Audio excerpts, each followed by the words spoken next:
the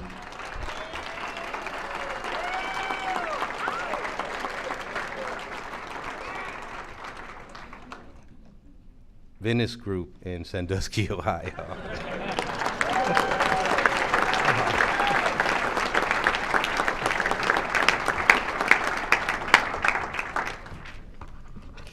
It's been a while since we prayed. We're going to do a little bit more of it. Heavenly Father, use me tonight as the instrument of thy will. Speak through me, so whatever results that you desire here tonight will be accomplished in all things. Thy will, not mine, be done. Amen.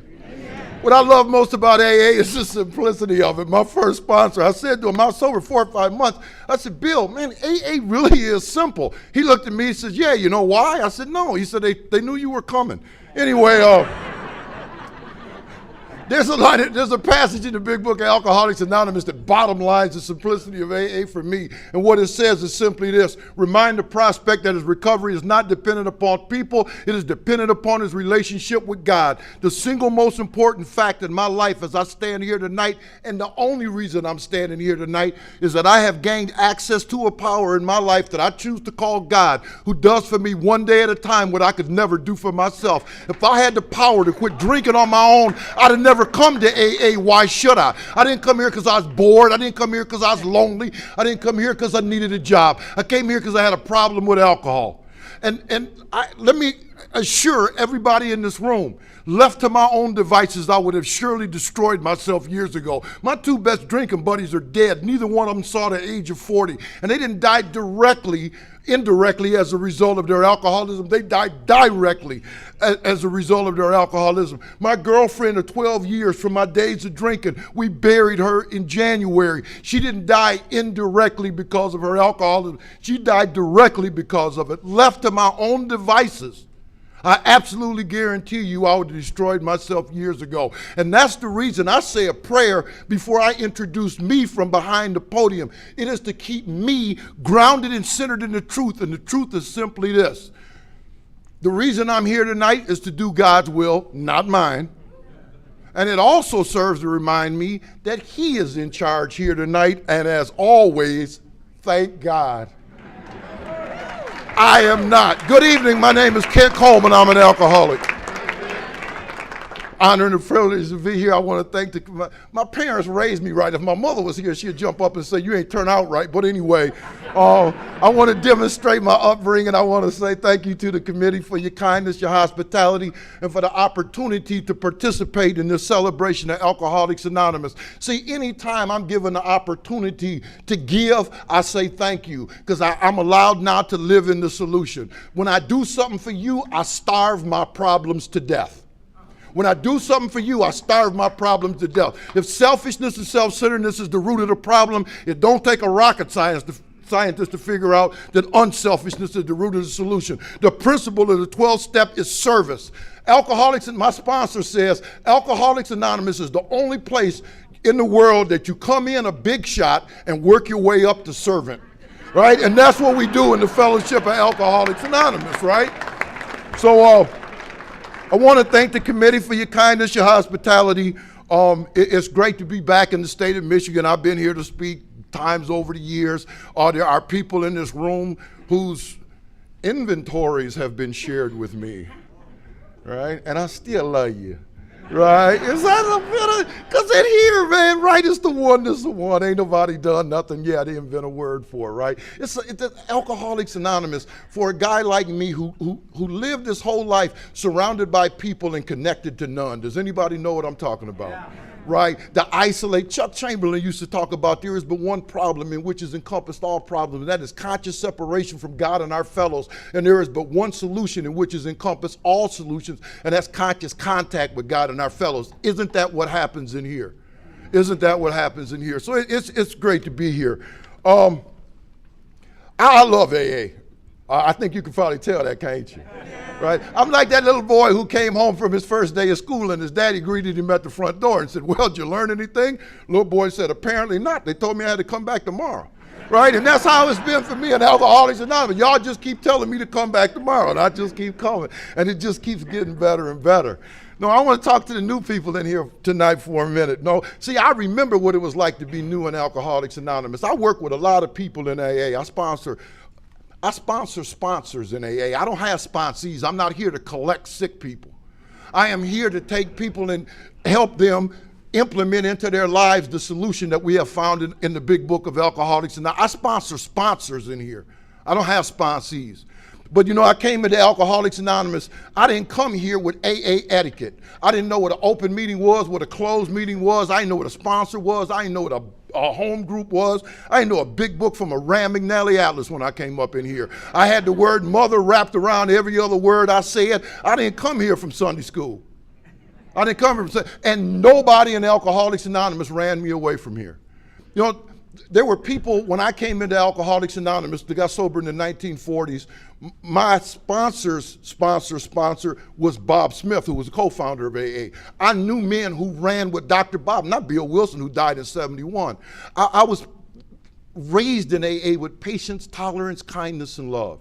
And I walked into the rooms of Alcoholics Anonymous, nobody sprinkled pixie dust on my head, and all of a sudden I know how to behave in here, that I know what to call myself in here, that I even know what my problem was in here. I remember what it was like to be new in Alcoholics Anonymous, all right? And I came up in here, and I'm a street guy, and if you're a street guy, you know how you stay alive in the street. There's a skill set that consists of two things: watching and listening, right? Because that's how you stay alive in the street. And that's what I brought to Alcoholics Anonymous. I'm a watcher and a listener. And I came in here and I started watching and I started listening. And I saw two very clear and distinct groups of people. People who were staying sober one day at a time and seemed to be doing pretty well, and people who were not. Right? And anywhere in the world, in AA you go today, you're going to see that. Now, I'm not in any way throwing shade at the people. Some of our best members did not get this the first time, right? We don't shoot our wounded in here. I've been asked to share my experience. That's my experience. And I've stood behind podiums of AA all over the world. I've seen it everywhere that I go. All right, so I see these two groups of people, right? Now, I'm real simple. We got group one and group two. Group one ain't staying sober, group two is. Group one, they's in and out, in and out, in and out. I noticed every time they came back in from being out, they looked worse than the last time they came back in from being out, if they was lucky enough to get back, right? I ain't seen none of them come back passing out $100 bills and driving a new BMW and talking about how good it was out there, right? They were restless, irritable, and discontented. They talked of terror, bewilderment, frustration, and despair. We'll call them group one. Then there's group two. And if you've been at this convention or you go to any meeting, you'll see group two people in action, greeting people at the door, setting up the tables and chairs, making the coffee, putting out the literature. They talk about God, big book, steps, spirituality, helping others, and enjoying life sober. We'll call them group two. Now, as I said earlier, I am a simple guy, and it was very apparent to me that the people in group two got a heck of a better deal than the people in group one, right? So I'm new here and I don't know nothing, and of course I ain't gonna let you know that I don't know nothing, right? I asked myself, well, what are these people doing that these people ain't, right? So I found out the people in group two had some things in common. They had something called a sponsor. Now, I used to play softball for Cronin's Tavern. They was our sponsor. And I got a lot of free booze and clothes out of that deal, so I thought maybe AA ain't so bad, right? And y'all sat me down and told me that a sponsor is somebody who has working knowledge and experience with the 12 steps of Alcoholics Anonymous as outlined by the founders in the big book of Alcoholics Anonymous, who is willing to take the time to walk me page by page through the program of recovery and show me through the power of their example, and this is the big thing, right, how to do this by the way they live it in their life, right? So notice I said working knowledge and experience, not book knowledge and experience. I came to Alcoholics Anonymous with a college degree. Reading is not my problem. I don't know how to live sober. I don't know how to live sober, okay? I have sponsorship in AA today. I'm sponsored by Bob D. in Las Vegas, Nevada. I was raised in Alcoholics Anonymous by the late Bill Finley in Lorain, Ohio, and Kenny Bombalicki in Cleveland. Bill died with 52 years. Kenny got 46 now, still sponsor everybody on the west side of Cleveland from 9 days to everybody over 20 years. I'm an amazing human being. I've been blessed with very, very good help in Alcoholics Anonymous. If you're new in here, I want to share something with you. Sponsorship is only as good to you as how much use you make of it. Having a sponsor is a great thing. Being sponsorable is a whole lot better. Right? Somebody asked me the other day, somebody said, man, Kent, you sponsor a lot of people, man. How many people do you sponsor? I said, oh, about half of them. Right? Anybody know what I'm talking about? What you will find out if you're new in here, Alcoholics Anonymous, everything here is experiential. It is experiential. It is not theoretical. It is not intellectual. It don't matter who you know. It don't matter what you know. What matters in here is what you do. Right? So I have a sponsor, right? And my sponsor knows he is my sponsor. Sometimes I think he wish he wasn't, right? We was in Philadelphia for 5 days last week, right? Doing some workshops and speaking at a conference. You know, I know he is ready to go back to Vegas on Sunday, right? And if you ain't got a spot, I like to do this. There's a lot of people in here tonight. With everybody in this room right now who would be willing to sponsor a new person in AA, please raise your hand. Woo! Thank you very much. You can put them down. For those of you who are new and who don't have a sponsor, I just hooked you up. Right? No one ever need leave an AA meeting without the benefit of sponsorship. And I want to say this, because every time I do that, people start laughing. But if you anything like me, see, I remember what it's like to be new. And I don't know you. I don't know if you got 10 years or 10 minutes, nor do I know whether or not you'd be willing to help a guy like me who didn't even feel he deserved any help. So if you're new in here, the help that you need just identified itself. What you do with that information is entirely up to you. I spoke at a thing in Mexico about a year ago or so ago, and afterward, a young lady came up to me speaking rapidly in Spanish and pointing at this older lady, right? Now, I don't speak rapid Spanish. I don't even speak slow Spanish, right? So I got an interpreter there, you know, and she says, Kent, she's telling you that she just asked that lady to be her sponsor. See, I do not assume. See, it's very dank to assume when people come in here that they have any idea what we're doing, right? So if you don't have a sponsor, you can get one tonight. It just, the help you need just identified itself. These people in group 2 had another thing. They call it a home group. And I got, finally, and I'll talk about it later. My first 3 months in AA, I just went to meetings, lots of meetings, but I had no sponsor. And there came a day when I was going to either drink or get some help, and I went and I asked a man to help me. And that was Mr. Finley. And he said to me, you got to have a home group by Friday. It was Thursday. And I thought, this man is unreasonable, right? So I got a home group. My home group is the Venice Group of Alcoholics Anonymous in Sandusky, Ohio. We began as an Oxford group meeting in 1938. We've been around for a while. And what I would tell you about my home group, it ain't the best group in the world, it ain't the worst group in the world, it's just an AA group. One of the first things that my sponsors told me when I came here is it's okay to stop competing now. See, prior to Alcoholics Anonymous, everything in my life was either better than or less than. And here's what happens when I live better than or less than, I'm never a part of. And I'm gonna tell you something, if I'm not a part of in here, I'm a dead man. Tradition 1, our common welfare should come first. Personal recovery depends upon AA unity. Anytime I come in here and start playing these games of better than or less than, I am on my way out that door and don't even know it.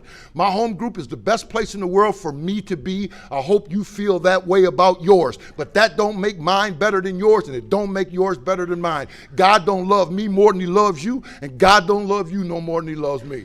There's a little fella in my town, Mark, and Mark says, ain't it great just to be a member of the herd? And you best believe it is in here, right? And that's what I like to call the total package in Alcoholics Anonymous. Sponsorship, big book and steps, home group, and service. Because they got me in the service at my home group. There was a guy there, his name was Herb. Herb got sober in 1947. He threw these keys at me. I had wrote my name and sobriety date in the book, you know. Herb said, we ain't interested in your autograph. He said, we want your service. He said, I want you here next week to make the coffee, set up the tables and chairs, and put out the literature. I looked at Herb like he had 3 heads. I said, how long am I have to do that? And he looked at me and grinned and said, we'll get back to you. 3 years later, I asked him again, how long am I have to do this, right? And I got active in my home group, and they got me active in institutional work. And so I'm a guy that when I work with another alcoholic, we go through the book, we apply the steps to our lives as written. Then I take them through the traditions. Then I take them through the concepts. See, this is what I believe, right? We want the next generation of Alcoholics Anonymous to keep this going. It's going to be awful hard for them to do that if they don't know what this is, they don't know where it came from, and they don't understand why we do what we do. And that is our responsibility. It's not theirs. And I was sponsored by people who saw to it that I had 36 spiritual principles that I could apply to my life one day at a time, not 12 and not 24. And I thank God for that. I'm not selling people short in here. I'm not selling people short. I do a book study on Wednesday night. And so there's people in here that have been to it, and it's a closed meeting, and it's Skyped to several cities across the country. And we just have a blast with this thing. And we go through the first 164 pages of that book, one page at a time. Then we do the doctor's nightmare. Then I'll spend about 4 weeks on the traditions and 4 weeks on the concepts. And let me understand. My sponsor said to me, instead of complaining about things that are going on, what can you do to make them better? And what I can do is share what's been shared with me, right? And that's that total package in Alcoholics Anonymous: sponsorship, home group, right? Book, steps. In my experience, I have yet to see an alcoholic of our type. And if you don't know what an alcoholic of our type is, read the book. I have yet to see one come in here, take that total package, apply it to their life one day at a time to the best of their ability, which is all that's required. God does not require more of me than I'm capable of. If you're new in here and you think you got to be perfect in everything, give up the fight. I'm here to tell you, God only requires of me this day that which I am capable of, and that I do the best that I can. I've yet to see one of us do that and go back out and take a drink. Not one single time have I seen it fail, and I've been here for a while. On the flip side of the coin, I have yet to see an alcoholic of our type come in here, ignore those things, and stay sane, sober, or happy for any appreciable length of time. The simplicity of Alcoholics Anonymous. Those who do get, and those who don't, and it's just that simple. My first sponsor told me I never sat in the bar room and watched somebody across the bar drinking and thought I was going to get drunk watching them drink. That's just as ridiculous as me coming in here, watching you get a sponsor and work the steps and get a home group, get active and help others, and think that somehow magically it's going to rub off on me. Those who do get, those who don't. There was an old timer, Mr. Willie. He used to walk up to me after meetings and say, "Boy, sitting in the chicken coop don't make you no chicken." And I wanted to hit him too. I tell you, it was rough. And then it was rough. It was rough. I identified myself as an alcoholic. I didn't know what that was when I came here either. And I don't assume that new people who come in here know what it is either. And they're going to come in here and they're going to identify themselves with the beast that brought them to the door, and they're going to bring outpatient treatment into these meetings, and it is our responsibility to sit down and talk to them about alcoholism. Instead of telling them they don't belong here and all the rest of this nonsense, let's find out if they belong here. How would they know? How would they know? At my home group, we take that responsibility. And if you don't belong here, we will get you to a place where you can get identification. That is what we do.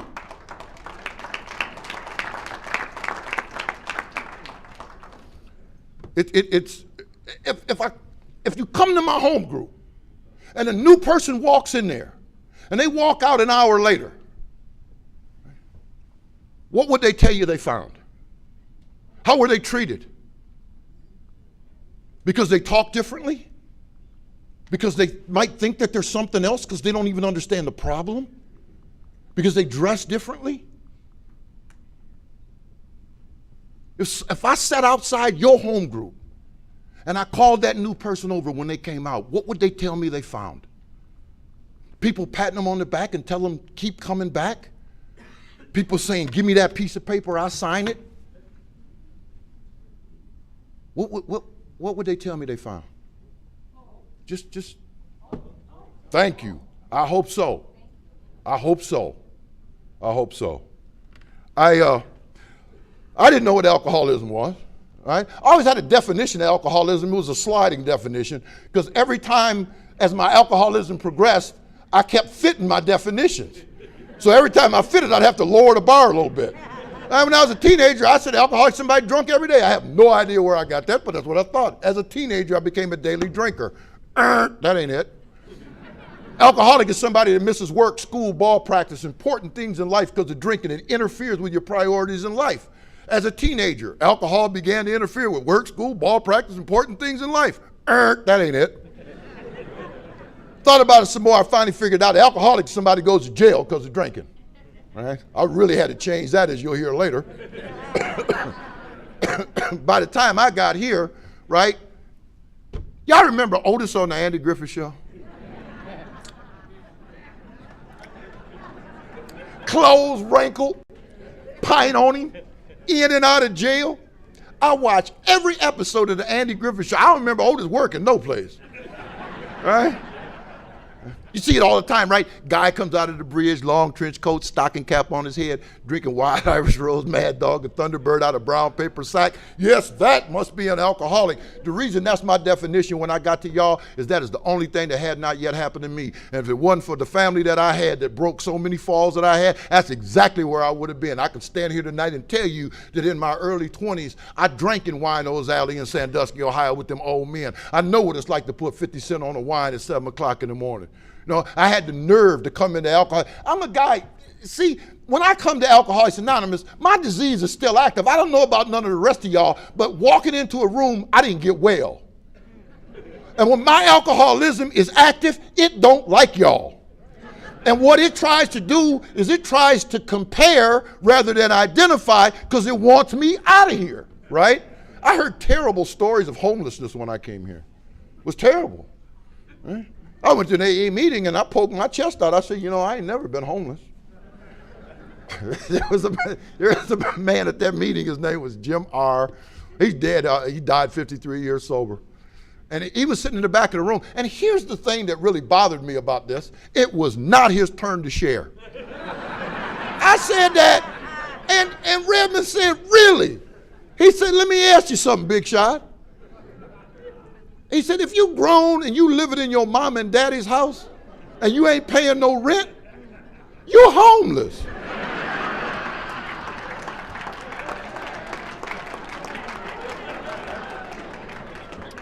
You shall know the truth and the truth will set you free. That man hurt my feelings. I hope I didn't step on no toes in here tonight, but all right. Excuse me. What is this thing called alcoholism? Doctor's opinion, first thing in the book. Book is broke down into 3 parts. What is the problem? What is the solution? Then it gives me a practical program of action to apply the solution to my life. The problem, starting the doctor's opinion. 3-fold malady, mental, physical, spiritual. The mental part of it, they call it a mental obsession to drink. I'm a simple guy. What is an obsession? An obsession is a thought so strong it will override or overcome any thinking that I can raise as a defense against it. What are some of the mental defenses I tried to raise against taking the first drink? Well, I tried common sense. That was stupid. I ain't gonna do that again. Until the next day when I did it again, right? I got sober. My grandmother said, oh boy, that would have never worked for you. You wasn't born with none of that. I tried willpower, right, with Betty Ford or Nancy Reagan, and one of them said, just say no. My finger kept going up and saying, just give me another one. That didn't work. I tried fear of consequences I might face. Remember Bill's story? Bill said, fear sobered me for a bit, right? It wasn't a long bit for me. I wake up in the morning, I'm in my late teens, early 20s, when my life should be greening and expanding. And I'm laying in the bed, mentally making a list of all the reasons why I ain't gonna drink today. Now, if you're doing that, if anybody in here knew and you're doing that, I want to share something with you. That is an indicator of a problem. People who don't have a problem don't do that, right? They just don't drink, right? If I drink today, I'm gonna lose my job, get kicked off the team, the girl's gonna leave me, get kicked out of the house, flunk out of school, a dirty urine, I'm going to prison. If I drink, I'm gonna die. All those things were true in my life at one time or another.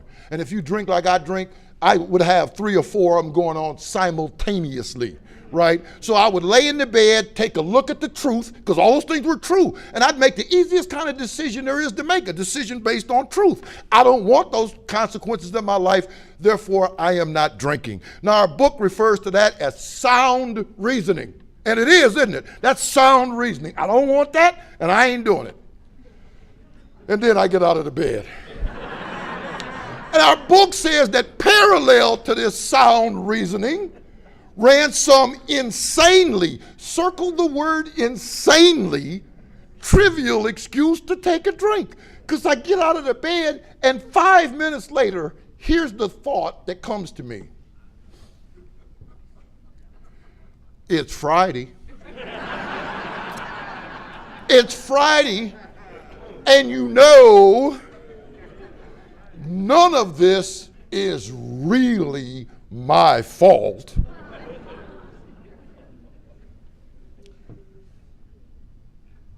This is the United States of America. I'm grown. I ain't hurting nobody. I've worked all week, which for me is 3 days. And by God, I deserve a... Is anybody following this? I thought so, right? And here's the killer thing, because I want to talk about powerlessness. Those true thoughts that I had earlier, that sound reasoning, they don't come back. It's not like there's a debate that goes on here. They're gone. Anybody know what I'm talking about? Such is the power of obsession. Dr. Silkworth said something more than human power is needed to produce the essential psychic change. I can't fix me. If I had the power to quit drinking on my own, I'd have never come here. Why should I? Right? My life is littered with these kinds of days over and over and over again. So now that I'm only have one, I pick up the drink and I drink it. And Dr. Silkworth talks about the phenomenon of craving. He calls it an allergy to alcohol, and an allergy is nothing more than an abnormal reaction. A normal person, I'll give you a true story. I'm sober 10 or 12 years, riding on my lawnmower, cutting my grass. So is my non-alcoholic next door neighbor. I'm watching him. He gets hot and thirsty. It's 90 degrees. He shuts his lawnmower off. He gets off it. He goes over to his deck. He flips open the cooler. It is full of cold ones. He pops one, pulls one out. He pops the top on her. He sucks it down. I'm watching him. It quenches his thirst. And nobody in this room is going to believe it, but I've seen this with my own 2 eyes. With that full cooler of beer still sitting there, that man actually got back on his lawnmower and finished cutting his grass. I'm over here. I'm 10 years, 12 years sober going, dude, you got beer. What's wrong with you? See, because my neighbor ain't got what I got. If I get off of my lawnmower and I pop the top on the cold one and I suck her down, it does not quench my thirst. What it does to me, and if you knew, follow me, is it makes me thirstier. And grass cutting is over at the Coleman house. My lawnmower be in that same spot 2 weeks from now when I get out of the county. Because I'm headed up the street, the neighbors are looking out, you know how they do. Look, Gladys, there he goes again, right? Spiritual malady, soul sickness. Dr. Silkworth makes a very profound statement, and it's one I think that a lot of people miss. He says that we are restless, irritable, and discontented until we can again experience a sense of ease and comfort, which comes at once from taking a few drinks. So when am I restless, irritable, and discontented? I'm restless, irritable, and discontented when I'm sober. My problem is not alcohol. Alcohol is a symptom of my problem, and when I pick it up, it's a real problem, right? But alcohol is not my problem. My problem is unbearable and untenable sobriety. I cannot live in my own skin sober. That is my problem, right? And unless I treat that threefold malady, I will drink again. My history proves it. I do not, it's not a theory. It is fact based out of my experience, right? This disease of mind, body, and spirit is called alcoholism. And I don't know if you got it, but I definitely got it, and I don't treat it. Death, imprisonment, or commitment are guaranteed me. And if you're new here and you don't understand that, stick around and watch what happens to the people who don't. Right? I was born in the city of Sandusky, Ohio. I believe your program says I'm from Toledo. That really angered a lot of people in Toledo and delighted a lot of people in Sandusky. I always say, you know, Toledo, Cleveland, Cincinnati, Columbus, they all claim me. They do. They all claim I ain't from there. And But I was born and raised in Sandusky, Ohio, the second of three boys. I was raised in a Christian home. I had as fine a mother and father that have ever graced this earth. I'm the son of Pete and Evelyn Coleman. My mother was president of Ohio Baptist Women's Convention. My mother was the highest ranking woman in Chrysler Corporation in the 1960s and 1970s. My mother was the most brilliant person I've ever known. My mother was a power. God rest her soul. If she walked in here right now, this room would get twice as bright. That was my mother. And I'm gonna tell you something. My father worked at General Motors in 42 years, was a decorated veteran of the Korean conflict, and I mean decorated big time. Man never missed a day of work. He was a commissioner of the youth football and baseball league. My mother's older brother was a two-term mayor of the city of Sandusky. That is the kind of family that I come from. So my mother worked at Chrysler, my father worked at General Motors. I'm retired from Ford. And I always say, we had a lot of craziness in the house, but we had really nice cars. But anyway, I had an older brother and younger brother. We were spoiled rotten. Anything that mom and dad said no to, there was another woman who lived in our house who never said no. Her name was our grandmother. No. And my grandmother used to say stuff to us all the time. She would say, Kenny, come here. And I'd go over there and she'd say, you know what, boy, I'm going to tell you something. You always need to remember this. Ain't no right way to do wrong. Ain't no right way to do wrong. See, they saw this in me early up. As a kid, we were spoiled rotten, $100 tennis shoes in the early 1970s, 10 speeds, mini bikes, motorcycles. When I went off to college, I peeled a sticker out of a window of a brand new car and drove off. That's the kind of family that I come from. And we wasn't sent to church, we was taken to church. Bill Wilson in 12 and 12 said that the 12 steps are a set of principles spiritual in nature. I was introduced to spiritually principled living before I went to kindergarten. In our house, they told us honesty is the best policy. A real man is always honest with himself and other people. In my house, maybe in yours, we got automatic whoopings when we got caught lying. Did that happen in anybody else's house in here? That's step one. The principle of step one is honesty. I learned it at the end of a hickory stick. 6 or 7 years old, my mother calls me into the living room. She says, Kenny, I am worried about you. She said, contrary to what you seem to believe, the sun don't rise when you wake up and set when you go to bed. She said, look out the window and tell me what you see. Sky, grass, birds, dogs, cats, people, right? She said, you think this just popped up out of nowhere? She said, there's a power greater than you that created all this, and all you have to do is be willing to believe that, step two. In our house, they told us if we would make a decision to put our lives in the hands of the power that created all this. In my house, they called that power God.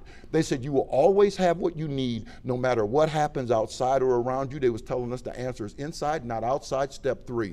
In our house, they told us anytime you got a problem, no matter how bad you think it is, come talk to us about it. A problem shared is a problem half solved. You're only as sick as your secrets. Anybody ever heard that before? That's steps 4 and 5. My mother used to say the biggest room in a human being's life is the room for improvement. There are no perfect people. And if you will ask that power to help you grow in any positive area of your life, the power will always help you. That's what the power does. That's step 6 and 7. In our house, they told us anytime you hurt, harm, or wrong someone else, go make right the wrong you done. Your own apology, make it. Your time, give it. Your money, pay it. Clean up your mess. That's what responsible people do. That's steps 8 and 9. My mother used to say you can never go forward in this life if you don't know where you are today and what you need to work on to get wherever it is that you want to go. Right? I read a book about Socrates when I was in high school. He said the unexamined life is a waste.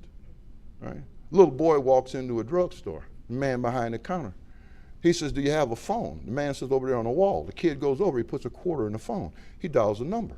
Man answers on the other end. The little boy says, excuse me, sir, but do you have anybody to cut grass and do odd jobs for you?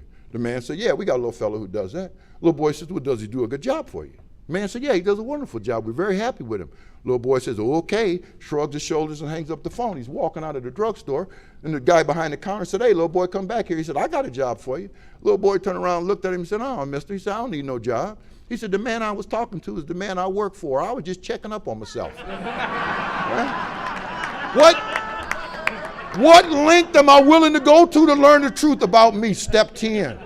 Our grandmother told us when we were little boys, the secret to having a good day, hit your knees, and when you get out of the bed in the morning, slide onto your knees, say one word, please. As you go through the day and you don't know what to do, ask the power that created all this to help you. At night, when you get back in the bed, hit your knees again, say 2 words, thank you. Conscious contact with God, step 11.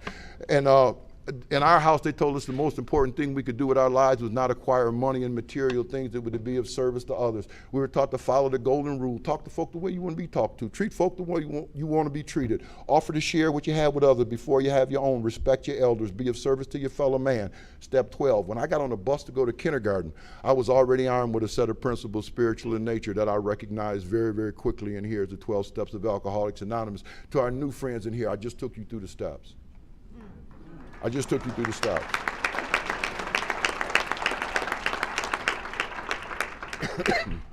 Spiritually principled living did not start in Akron, Ohio in 1935. Those principles are ancient. And there's a lot of people out there who live like that every single day. And check this out, they don't expect a pat on the back for it either. I was sober 7 months. I went over to my grandmother's house. I said, you know what, Mama? She said, what? I said, I paid my bill 7 months in a row. She said, I paid mine 72 years in a row. Get out of here. Huh? Alcoholics Anonymous is the only place in the world where I got a 45-year-old man sitting at my dining room table, and I got to tell him this. Look, buddy, tomorrow I want you to do something nice for somebody else. And if you tell anybody, it doesn't count, right? Such is the depth of the selfishness and self-centeredness in guys like me, right? I want a pat on the back for doing what I should have been doing all along, right? My grandmother said to me one day, I said, you know, I've been sober a year now. And my grandmother said, so what? God didn't put you on this earth to be drunk and stupid, Kenny. So what, right? Some perspective. But I was restless, irritable, and discontented as a kid. I was never comfortable in my own skin. Bottom line is this, I was scared to death. I mean, we can cut through all of the emotional stuff. I was scared to death. Everything else is an outgrowth of that, right? The dishonesty, right? The chameleon behavior, right? Because I'm a guy who will be whatever I gotta be, right? To get you to approve of me, because I have nothing on the inside. Right? Everything with me is based on the outside. I'm looking for outside solutions to inside problems. Now, I was raised in the church. I was taught all those things. Excuse me. And you're probably thinking to yourself, well, Kent, if you knew all of that when you went to kindergarten, what are you doing leading an AA meeting tonight? The answer to that is very simple, isn't it? I never did any of it. I talked about it a lot. You ever be down at the tavern and be some drunk in there quoting scripture? That was me. I'd be down to Brownlee's Tavern. Somebody have a meltdown. Somebody have a meltdown down Brownlee's every Friday night. It's usually because they was going to jail, losing their job, or getting divorced, or all three. Yeah. All right. And I'd stagger over with a drink in my hand and say something like this. Luke chapter 5. Verses 11 to 17 tell us. I give spiritual guidance down to Brownlee. I didn't stop there. I give marital guidance then counseling down to Brownlee. I had never had a wife, but I didn't see how that made a difference. With my life savings laying on the bar, I was a financial counselor down to Brownlee. My daddy called me a walking encyclopedia of perfectly useless information. Because none of it was born of experience, right? I was addicted to approval long before I picked up a drink of alcohol. I'm looking for outside solutions. I read a lot, I daydreamed a lot. I want to be somebody else, someplace else. I'm scared of girls. I seem to be a half a step behind everybody else my own age. I'm just uncomfortable, right? Does anybody know what I'm talking about? Just a feeling of discomfort. My first real drink of choice was my older brother. I come from a football family. I had two cousins that played in the National Football League for over 10 years. My father played at West Virginia State. My Uncle Bo played at Penn State. We played football. I had a cousin that was the first team All-American at the University of Michigan. And that's what we do. And my brother was going to Ohio State. I followed my brother everywhere that he went. My brother was 16 years old. He was 6'2". He weighed 215 pounds. And he could run a 4.40 on a cinder track. Woody Hayes came to our house and put Michigan to bed. And that's what happened. Because that's where he was going to go. He was going to go to Michigan. And 10 minutes in the kitchen with Woody Hayes. That's a true story. 1972, I followed my brother everywhere he went. I had ease and comfort in his shadow when I was with my brother. My brother was not afraid to live and not afraid to die. My brother did not care what you thought of him. My brother could be himself. He was free. And my brother didn't live his life seeking the approval of other people. My brother was comfortable in his own skin, and when he walked into a room, he owned it. And there are people who are like that. So all I did was hide behind him. That's what I did. I found ease and comfort in his shadow. 1972, my brother suffers a head injury. We used to scrimmage the Massillon Tigers every year in Ohio. And he suffered a head injury late in the scrimmage. Make a long story short, collapsed, wasn't breathing. 9 hours of brain surgery on Monday. He died Wednesday, September the 5th, 1972. I remember it like it was yesterday. Is that what made me alcoholic? Absolutely not. Stop any car out on the street. People live, people die, tragedies happen, don't they? What it did to me is it seemed to intensify the feelings of separation and difference that I already was experiencing, because now every time I go somewhere, there's an elephant in the room. Anybody know what I'm talking about? No one knows how to deal with this. 1972, it's not 2017. They did not send counselors to Sandusky High School to help us deal with this. My mother and father obviously were not in a good place. This almost killed my grandparents, right? So now I'm out there in the world by myself. I'm 13 years old. I start hanging around guys my own age. And the topics of conversation in 72 was drinking beer, smoking weed, and climbing in and out of girls' bedroom windows in the middle of the night. And I was batting 0, 0, 0. I had a mother that didn't play that. I went to school, church, ball practice, and home. That's what my life looked like. But of course, do I let them know that? Absolutely not. Right? Y'all remember them dogs they used to put in the back window of the car with the head to go like this? That's me. Right? Yeah, ain't that fun? I was over there. I'm 13 years old. I become a liar, a fake, and a phony. I am willing to compromise everything that I believe and have been taught to be true to gain your acceptance. I'm telling people I've been places I ain't been. I know people that I don't know, and that I've done things that I haven't done. Right? And that's me at the age of 13. My mom used to talk to me a lot after my brother died. And she would tell me things like, you know, Kenny, God's been really good to you. One of these days you're going to have a great life and help other people. I used to tell my mother I have no desire to be of service to God, you or anybody else. If you want to know what I want out of life, I can tell you in 30 seconds. I want mine. I want to get it my way, and I'm going to need you to leave me alone while I'm doing it. And my mother would get that look on it. You know that look mothers get on their face when they realize one of their kids is crazy?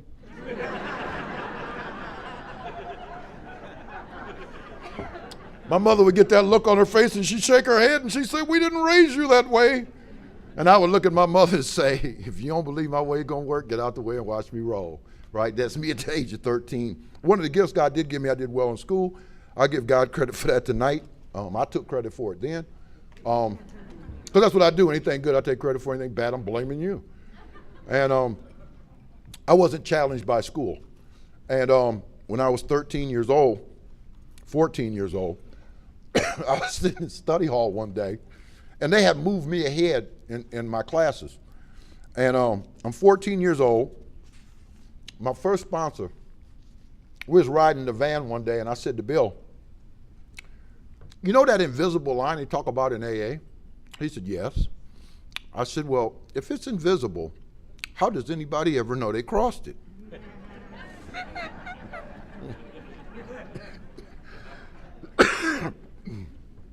He looked at me and he said, I want you to double your meetings.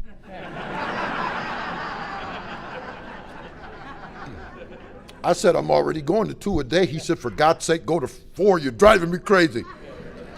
He said, anytime you're in a room alone, all your enemies are there.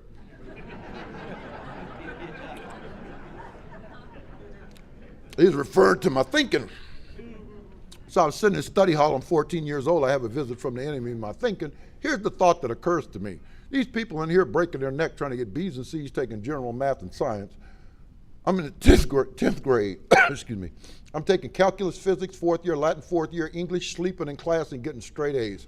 You know, it just might be entirely possible that I know everything.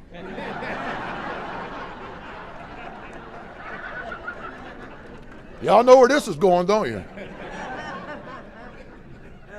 Went home, shared that with mom and dad. You know, I was scared of my father.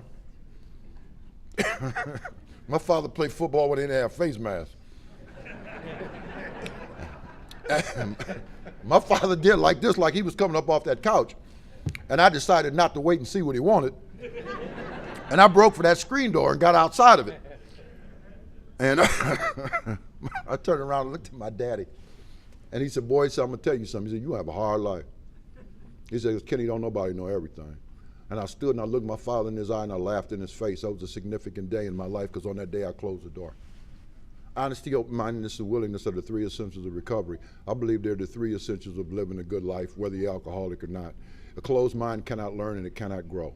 My philosophy of life immediately became, if I don't know it, it ain't worth knowing. Everybody in my life immediately became an idiot. My mother, my father, the preacher, the teacher, later on the police, the lawyers, the probation, the PO. You can't tell me because if I don't know it, it ain't worth knowing. Became my philosophy of life. I'm selfish, self-centered, self-seeking, self-absorbed, and according to my mother, mean as a rattlesnake. I had yet to take a drink of alcohol. I tell people I was the perfectly tilled soil for the disease of alcoholism. All I had to do was water it. One day I did. I got in the car with a guy whose life I lived in my head. I don't live in the real world with the rest of you. Snazzy car, pocket full of money, ran around with the kind of girls I ran away from when I seen them coming down the hall. And I got in the car with Johnny. He said, you want to get something to drink? I had been warned about drinking. Alcoholism does not run in my family, it gallops. And I had been told we do not do alcohol. Well, look at your Uncle Ed, look at you. Both sides of my family are rife with alcoholism. If he'd have said to me that day, let's go rob the carry out, I guarantee you I would have done it. That's a little sense of self that I had, and those are the lengths I'm willing to go to try to fill this thing in me with something outside of me. We bought 10 quarts of Sliss Malt Liquor Bull. To the youngsters in here, the quart preceded the 40 ounce. It was 32 ounces of beer. Sliss Malt Liquor Bull was on sale. That's how we arrived at that decision. He said, 5 for you, 5 for me, 5 quarts of beer, a lot of beer for a youngster. We dropped the convertible top on that beautiful Pontiac. We cranked up the Parliament Funkadelic and we rolled through the streets of Sandusky and we drank that beer, right? And my life changed. And I've heard a lot of descriptions of what happens when a guy like me puts alcohol into his body. And here's what I can tell you. I'm gonna make this simple. I went from shy, insecure, and absolutely terrified to bold, confident, suave, debonair, and absolutely fearless in about 20 minutes. We went behind the Derrick Apartments where all the thugs hung out. I ain't said 5 words in public in the last 3 years. People surrounded the car, the music's blasting. I told Johnny, turn that music down, because there's a few things I want to tell a few people who are present here this afternoon that I've been wanting to tell them for quite some time. I went around that circle of hoodlums, told each and every one of them what I thought of them and what they needed to do, in my opinion, to improve themselves. Guys would pat me on the back, leaning in the convertible and hugging me and saying, see, I told you, Coleman, all right, he's drinking, he's losing. He's one of us. Is anybody following this? From separation to connection, baby. Alcohol equals success, and you better believe I got it. We left from there, went over to the home of some of them girls he run around with, I run away from. Never been over there in my life. I walked into that house like I was paying the mortgage.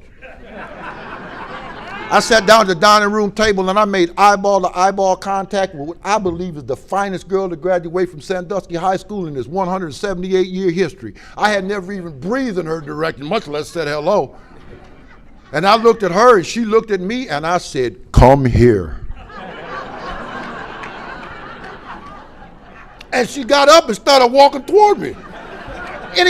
Any sane human being at this point would probably think, gee, Ken, if you wasn't so shy and scared, look what you could have done just by speaking up. Is that what I thought? Absolutely not. If you knew here, follow me. This is what I thought. If you had been drinking before now, look what you could have done. Look what you've been missing. Is anybody following this?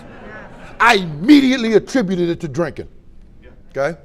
Now, this is an honest program, be honest with y'all tonight. When she got over there, tell me, I had the faintest idea what to do with her. I don't think that far ahead when I'm drinking. But guys like me watch a lot of TV. I got a lot of time on my hands, right? On TV, they go like this. So I did. And she sat down in my lap. And my life changed again. And the upshoot to that whole little story is really, really simple. On that day, alcohol did for me what I could not or would not do for myself. For the first time in my life, I felt whole. And that's a very powerful thing, and booze ain't supposed to do that. God is. Spiritus. What happened after that is the rest of my drinking history. We can get out of that, get sober, and I'm going to let y'all go dance. You know you talk too long before a dance when people are coming in the front of the podium going like this, right? going to behave. I really am. Right? Y'all know I like to have fun, man. If you ain't having fun, you ain't doing this right. You ain't doing this right. All right? The new people in here, we are not a glum lot. If newcomers could see no fun in our existence, they wouldn't want it. I wouldn't. All right? So what happened? I went into blackout. I have no idea what went on the next 4 or 5 hours. According to eyewitnesses at the house, I came in, threw up all over the house, and passed out. The next thing I remember is my mom on that bedroom door. You know how they do. Come out here and clean up this mess. You know you've been drinking. Blah, blah, blah, blah, blah. I staggered into the hallway in what later years would be my drinking uniform, my underwear. Father Pete used to say I had a hangover you could take out and look at. I'm dying. I go in the bathroom, I lock the door, she's still screaming in the hallway. I put my hands on the bathroom sink, I look through bloodshot eyes in the mirror, and this is what I said. Man, oh man, I can't wait to do that again. Right? Grounded for life is what was being discussed in the living room, and how that sentence, I got grounded for life. So I had a meeting with myself in the bathroom. I love to have a meeting with myself before I eat. You know, I used to solve pretty much anything that's going on. It's over in China, wherever it was. If you knew, please get a sponsor. I had a meeting with myself, and here's what I come up with. Okay, Kent, you got drunk, yep, you got sick, yep, and you are grounded for life. All these things are true. But the reason, Kent, that you got grounded for life is not because you got drunk. The reason that you got grounded for life is because you got sick. So what you got to do is learn how to drink without getting sick. Is anybody following this? Not drinking was never on the table. For the first time in my life, girls in my lap, pats on the back, alcohol equals success, and I was gone. And it was almost 20 years before I came back. And during that time, I have died. I've been sentenced to penitentiary. I was 16 years old, and I had a car. I had a 1 o'clock curfew. But me and some guys that skipped school went down to Ohio State and got some fake driver's license. Got a driver's license since I was 22 years old. I put on a 3-piece suit and tie, and I went to Toledo, Ohio, to the all-beautiful Shea nightclub out on Dorr Street. At least that's what they said on the radio. That ain't what it was when I got there. But I didn't care. I had a 1 o'clock curfew. I'm 16 years old. I'm by myself. I'm in the Shea nightclub. 1 o'clock, I'm supposed to be home. At 1 o'clock, I was sipping a gin and juice, a slow dragon with a woman older than my mother. I came home at 4:30 in the morning, living room, the house is lit. You ever had that experience? You come home and the house lit up like it's noon. There ain't no chance of sneaking in another, and this is getting ready to be bad. And y'all know what I'm talking about. House lit up like Christmas. Man, I came in the front door, my mother sitting there, tears running down her face. This is what she told me. She said, Kenny, as your parents, we have a roof over your head, food to eat, clothes on your back, and an education. And buddy, we've done that. She said, but you got something I can't have. She said, that's my peace of mind. She said, Kenny, you're going to penitentiary or the cemetery. And buddy, I got news for you. I ain't going with you. I'm done. I'm giving you to God. Go, do what you want. I'm done. And this is what I said to my mom. I broke you. I broke you. And I want you to know something, Mama. I'm a little bit disappointed because it wasn't even that hard. And I walked away and I left my mother. A guy said that's the foulest thing he's ever heard anybody say to their mother. And that's how I treated my mother. How do you think I treated you?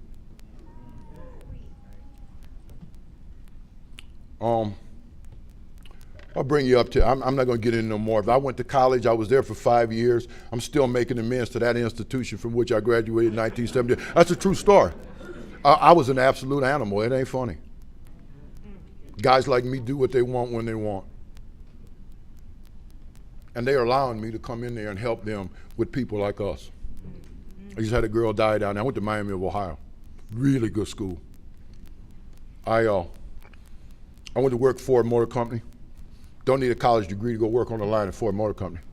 But my alcoholism had reached a point where it calls the shots in my life. Read Bill's story, that's Kent's story. See, it ain't up to me no more. I want to go work at Procter & Gamble. No, you don't. No, you don't. We can't work there.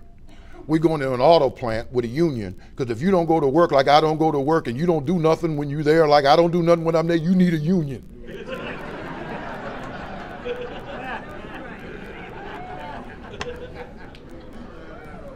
And that's exactly what I did. So at the end of my drinking, no baths, no showers, I got a liver that's distended about 7 inches. I had dropped dead of a heart attack, 1986. And I'm in the cardiac unit, tears running down my face. God, if you let me live, I never drink again.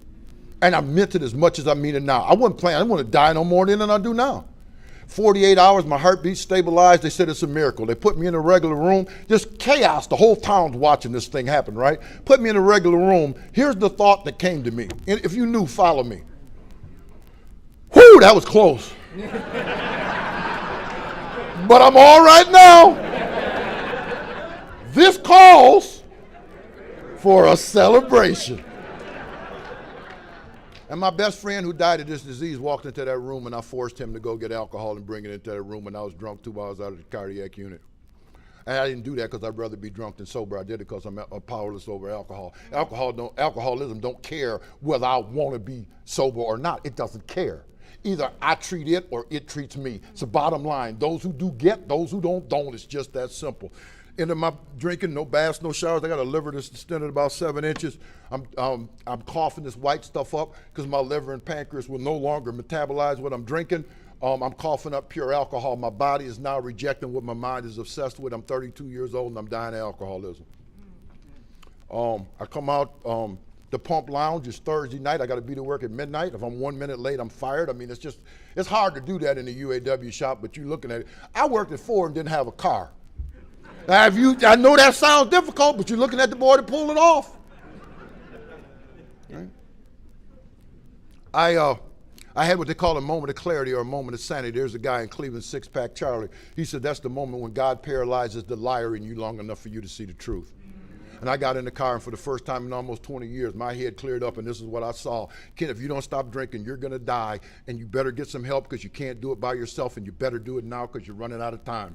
Out of nowhere.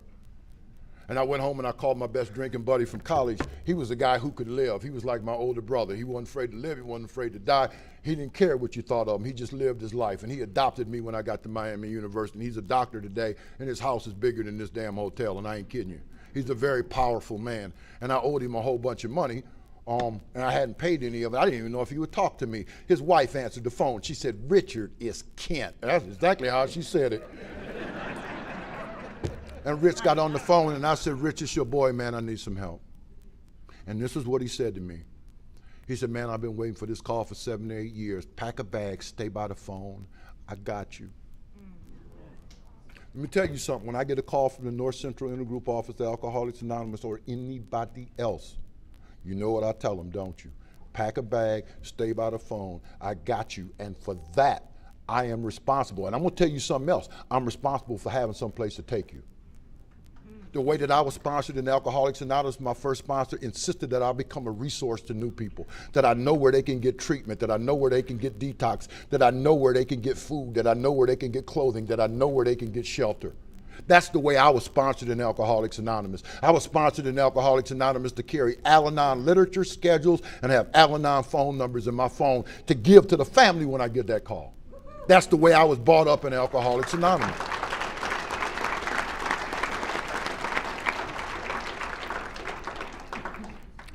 And he got me into a treatment place in Xenia, Ohio. It was one of them hospital treatment centers. I had that Ford Gold Card insurance.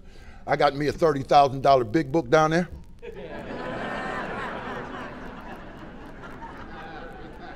I spent 35 days in a 28-day treatment program.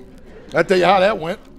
I volunteered to help the staff with the sick people down there when I got out of detox. I said, these sickest people I've ever seen in my life. That got me an extra week of treatment. Next morning, they took me down to nurse's station where my enemy married a nurse who was 28 years in AA, hung a sign around my neck this big. It said, "I am not a counselor." I had to wear it for a whole week. I do treatment good. I got out of treatment, I came home, I played a game. It's called Don't Drink, Go to Meetings, and Don't Do Nothing Else. If I put my arm through a window, I cut an artery in my arm, bleed all over the floor. I put a towel on my arm, I drive myself to the hospital, I run in the emergency room. Doctor comes out and says, come on back, Mr. Coleman, we'll treat you now. I sit there in the emergency room bleeding to death, look at the doctor and say, no thank you, I'll just sit here. And I bleed to death in the emergency room. Ladies and gentlemen, welcome to the emergency room. I've been sitting in these meetings for almost a quarter of a century watching people die who attend these meetings on a daily basis of untreated alcoholism. The treatment for the disease I suffer from is a spiritual awakening as a result of these steps. There's a lot of things that support that. Meetings, literature, conferences and conventions, workshops, weekends. The dissemination of information in Alcoholics Anonymous is at an all-time high. I believe this is the greatest time ever to be a member of Alcoholics Anonymous. But I'm going to tell you something. All of those things are support mechanisms for my recovery, which is the steps. They're not a substitute for it. The 12th step does not say haven't had a spiritual awakening as a result of attendance. And when I started to understand that and sift through some of the things I was hearing in here, AA started to make sense. And I went to over 250 meetings my first 3 months in here and ended up in the parking lot of Daly's Pub because I didn't treat my illness and I don't know about you, but I stopped drinking and I don't apply these steps. I don't get better, I get worse. People seem to get stupider every day, right? It's just like somebody's turning up a current in me. Right? And I'm sitting in meetings and and people are offering me help and I don't need all that, right? I don't need all that. And I'm sitting in the parking lot of Daly's Pub vibrating. And I'm thinking, what am I, some kind of freak? I go to 2, 3 meetings, 4, 5 meetings on the weekends and I'm gonna drink and I know I'm gonna drink. And I'm looking at the green door, at the back door of Daly's Pub. And if I go through that green door, I know I go back to the hell I came from. I don't know what's on this side, but I know what's on that side. I said my first prayer in that car, and it was a simple one. God, what am I doing wrong?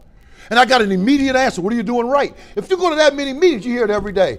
Get a sponsor, read the book, work the steps, get a home group, get a commitment, help others, right? I ain't do none of that. I treated AA like a cigarette smoking, donut dunking, coffee clutch. And in that car, I said honesty, open-mindedness, and willingness are the 3 essentials of recovery. I call them the triplets. All triplets have a mother. The mother of honesty, open-mindedness, and willingness in my life is something called desperation. And desperation gave birth to enough honesty, open-mindedness, and willingness in that car for me to turn that key and go to Lorain, Ohio, and look for the man that they said could help me, and his name was Bill Finley, and I went looking for Bill Finley. And I found him in the gymnasium at his home group. It was 600 people every Thursday night sitting in the back. I was terrified of this man. And I walked up to him, and Kenny was sitting with him, and I said, would you help me? And this is what he told me. I'll sponsor you out of the book the way that I was sponsored. They call it 12 Steps, a kit of spiritual tools. I got a toolbox in my house. I ain't never seen a hammer and chisel and screwdriver walk across the floor of my house and fix a thing.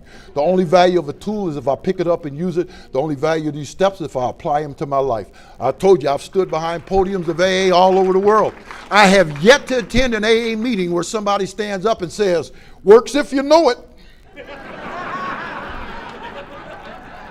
And my sponsor took me through the steps of Alcoholics Anonymous, and I try to live them in my life today. I made amends to my parents before they died. My mother died, I was 2 years sober. I got to move back in that house from which I had been banned for stealing and help my dad take care of my mom. She had bone cancer.